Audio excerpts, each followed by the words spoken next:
Ako na muna pala magbablog ngayon. Yung kapatid ko kasi hindi pa umuwi hanggang ngayon. Ewan ko ba doon kung saan nagpupunta. Kaya ako na muna yung magbablog. Ako nga pala yung ate ni Chawot at itago niyo na lang ako sa pangalang ate. Chawot! Kumuha pala ako ng taga-video ko dyan, yung kapitbahay namin. Buti na lang pumayag siya. At sana magustuhan niyo ang aking vlog. At kung hindi niyo nagustuhan, wala na kayong no choice kasi ako na yung nagbablog. Ganito pala yung ginagawa ni Chawot kapag ayaw niya magtinda. Nagsusulat siya sa karton. Nilalagay niya sarado kahit hindi pa oras ng pagsasarado. Kaya tatanggalin ko na muna para malaman ng mga customer na open na kami. Kaya tara, samahan niyo muna ako sa A Day in a Life as a tindera na nakatakong. Pagbukas ko nga ng tindahan, may bumibili na. At heto, dumating na pala ang aking kapatid. At eto lang pala na malengke siya. At ibibigay ko na sa kanya ang vlog. Ayun lang ang aking vlog. Bye-bye! Nag-vlog mag-isa yung ate ko ng mga guys, na malengke lang ako. Dito pa naman ako nakatira sa bahay. Sabi ko nga sa kanya, siya na mag-voice over hanggang matapos. Pero nahiya na daw siya. Ay, nung pisan, hindi tinapos. Na magluluto pala ako ngayon. Na nakapagluto na ba kayo ng ginataang manok? Oh, hindi pa siguro no. Kasi ako pala yung gagawa nun. Ay, Chawot lang pala. Napanood ko lang din to. Napanood ko ngayon nagluluto ng ginataang manok. Kaya sabi ko talaga kagabi, eto talaga yung uulamin namin ngayon. Kaya wala nang no choice talaga yung mga kasama ko dito sa bahay. Kung hindi, ito yung tanghalian namin ngayon. Na maglalagay din pala tayo ng papaya. Na mukhang hinog na to mga guys. Pero mukhang pwede pa naman. Kasi medyo matigas-tigas pa nga tong papaya. Na fast forward mga guys. Eto na kayo mga sangkap na gagamitin natin. Kaya naman from this to this.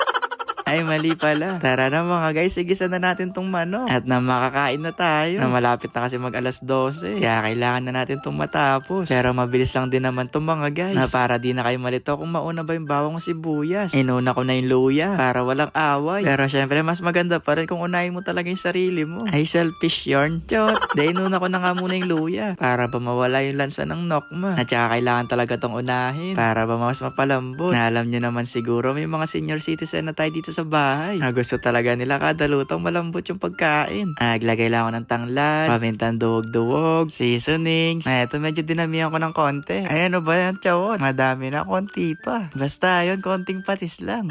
Sinabay ko na din pala tong papaya. Kasi para mapasabay na nga natin sa pagpapalambot. Naglagay rin tayo ng gata. Ayan mga guys, kada ingredient sinasabi ko na dito Baka magtampo pa kasi kayo. Iba kasi sabi, kwento ako ng kwento. Di tuloy sila makasunod. Di ko na kasi sinasabi mga pinaglalagay ko mga guys. Kasi di naman din talaga tayo chef. Kumbaga feeling chef lang. Ayan, pakukulan mo natin ng ilang minuto. At eto na yung finish look mga guys. Ay, hindi pa pala tapos. Excited lang ako ng konti. Lalo na nagugutom na doon nagtitinda sa tindahan. Kaya naman naglagay na ako ng favorite niyang sigarilyas. At saka na din ng sili haba. At sinama ko na din yung pulang sili. Na di ko na pinaghihiwayan mga guys. Kasi para hindi nga siya ganun kaanghang. Na para mas lumasa pa nga to. Maglalagay pa nga tayo ng isang gata. Na medyo malambot na nga tong manok. Kaya okay na siguro to. At nang makakain na nga.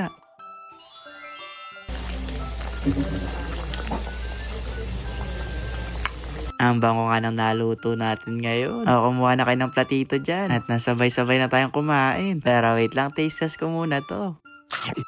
Ang sarap nung kanin mga guys. Sino nagsaing neto? Ay, mali pala. Ito pala yung niluto natin mga guys. Kaya ito yung taste test. Ang masasabi ko nga dito sa naluto natin mga guys, mainit. Ayun lang, bye-bye. Chot! Di ba mga guys, masarap naman siya. Kaya naman tinawag ko na rin si mama para ma-taste test na rin tong luto ko. Hindi niya na daw dinamin yung kanin. Kasi panigurado daw, makakarami na naman daw siya ng kain. Nagda-diet pa naman yan si mama. Kaya sabi ko sa kanya pagkatapos niya dito, mag-thumbs up para mukhang masarap yung niluto ko. Masarap ka magluto. Yan o. Narinig nyo yan guys baka sabihin nyo, wala nagsasabing masarap ako magluto. Ayun lang. Bye-bye!